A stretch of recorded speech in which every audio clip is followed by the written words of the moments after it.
What is up, guys? Dzeeff here, and yesterday I did my first live stream as a Twitch partner, which, by the way, thank you guys so much for all of the support on Twitch. I really do appreciate it, but during that live stream, I got my ass kicked by an Exodia deck. It really had me rethinking if I was wrong about Exodia.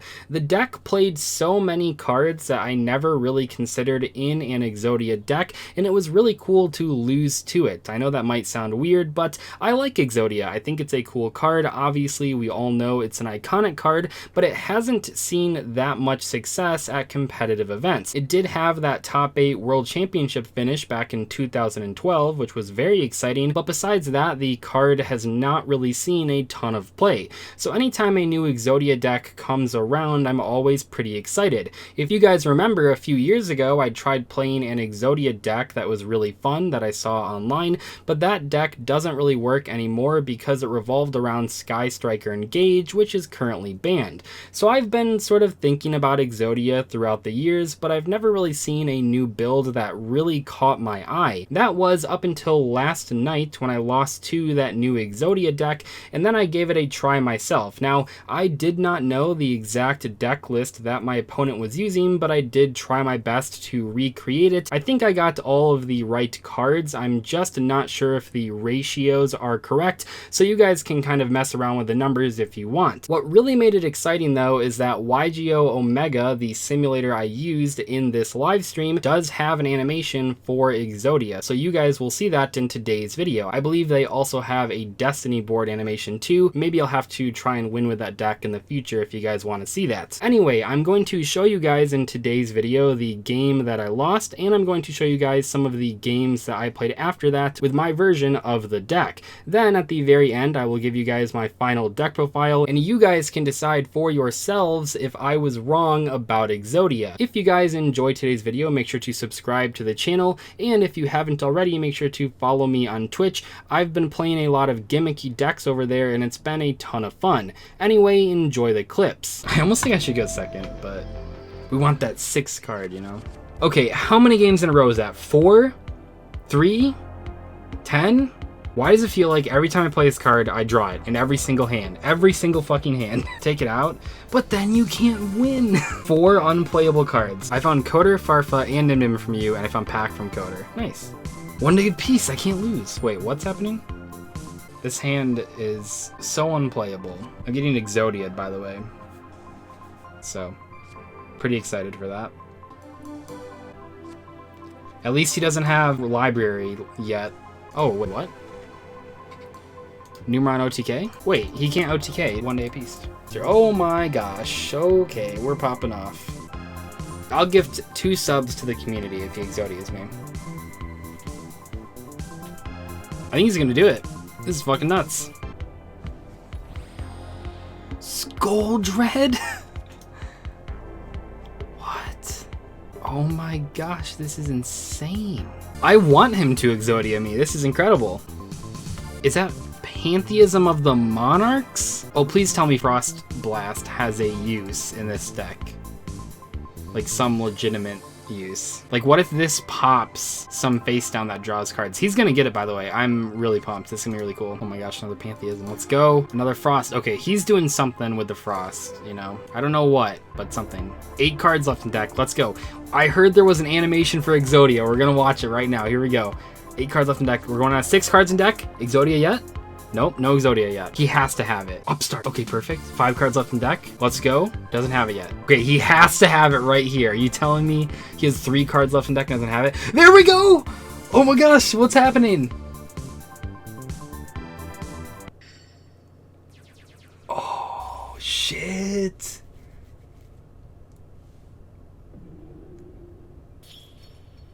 Oh my, what?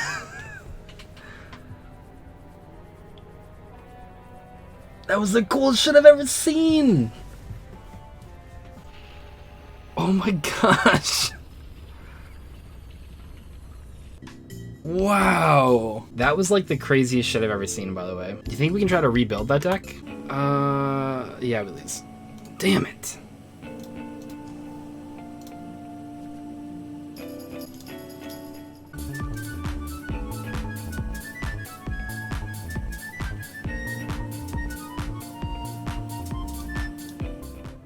I know this is gonna sound crazy. I think that guy might have gotten lucky.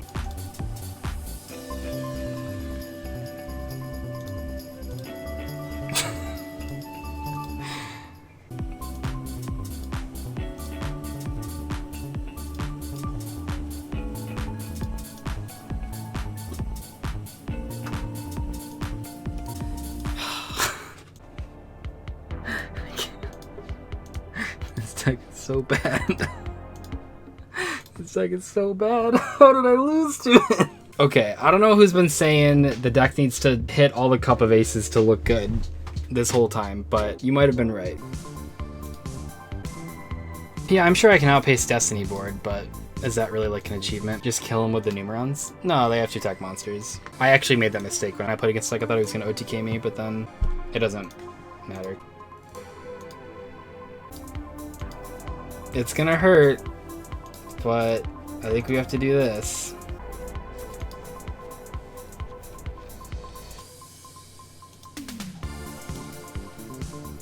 Okay, we got in there. Okay. Okay, we draw 4.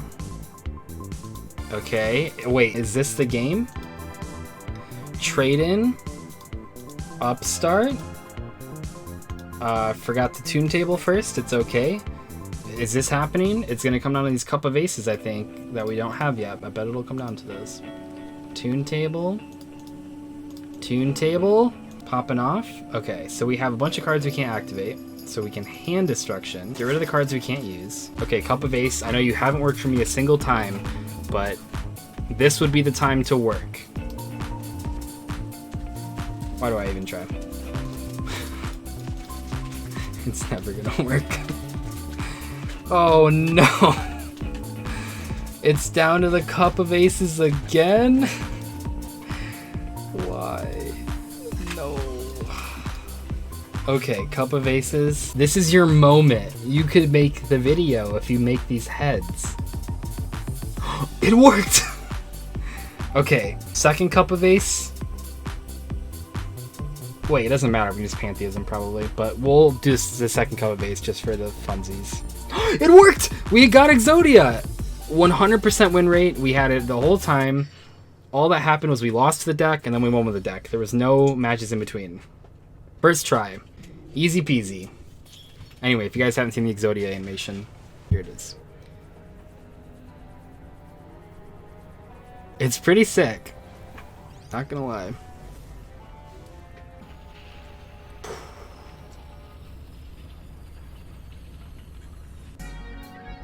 So there you guys go. Let me know in the comments if you think I was wrong about Exodia, but let's take a look at the deck list that I came up with. Like I said, I didn't know the ratios and I did change them as I was dueling, but this was my final list. Of course, we have the 5 pieces of Exodia, 2 copies of Numeron Wall, 1 copy of Blue Eyes Toon Dragon, 2 copies of the White Stone of Legend, 2 copies of Blue Eyes, 3 copies of Numeron Network, 1 copy of Numeron Calling, 3 copies of Memories of Hope. Yes, the card can be a brick. I mean, all of the Numeron cards are pretty bad after you resolve the Numeron Network and the Memories of Hope, but they are so important to your strategy. I feel like you have to max out on them. We have 1 copy of Upstart Goblin, 3 copies of Toon Table, 3 copies of Trade-In, 2 copies of Cards of Consonance, 2 copies of Hand Destruction, which might be swapped out for either Magical Mallet or Pot of Avarice. I'm not quite sure yet. We have 3 copies of Cup of Ace, which seems to be a very important card in this deck. If you can't resolve Cup of Ace to draw 2 cards at least once or twice, it seems like it's pretty difficult to win with this strategy, but I suppose you could cut it for a different card. It's just kind of a high risk, high reward spell card, and in a meme deck like this, I think this card is perfectly fine. It's not like you're playing this deck at a tournament. And then we have the 3 copies of Pantheism, 2 copies of Frost Blast of the Monarchs. I suppose you could play Prime game. It seems like a lot of people don't know the restriction of Numeron Calling, but I think that Frost Blast is the best. You can use it to pop back row if you really need to. One Day of Peace and Into the Void to round out the main deck. For our extra deck, I suppose you could play different things, but we have 3 copies of number 1, number 2, number 3, and then 2 copies of number 4, 3 copies of Skull Dread, and 1 copy of Linkuriboh. I just put this in here because people kept yelling at me that I didn't have it in there, because you can use the White Stone for Linkuriboh and then use trade-in. Realistically though, I don't think that this deck can win without resolving Memories of Hope, and if you are using Memories of Hope, that means you used Numeron Calling, and if you used Numeron Calling, that means you can't really make the Linkuriboh because you have to control no monsters when you use the Numeron Calling, and you can only normal or special summon once for the rest of the turn after the card resolves. After you use the Numeron Calling and draw with Memories of Hope, you are trying to summon Skull Dread to draw 4 more cards. So if you resolve that combo, you cannot do the Linkuriboh thing with the White Stone, so I don't really see why Linkuriboh is necessary. Maybe there's a situation where you don't have the Numeron cards and your hand is 3 pieces of Exodia plus White Stone plus trade-in, and in that case, yeah, I guess maybe the Linkuriboh could be a way to maybe win the game by drawing into your non-Numeron cards, but realistically, I don't think you need the Linkuriboh, but I suppose it's okay if you want to play it. Anyway, that is all for today's video. Thank you guys so much for watching. Let me know in the comment section below if you guys want to see me try to win with Destiny board in a future video so that we can see what that animation looks like. I'll see you guys later. Thank you so much for watching. Goodbye.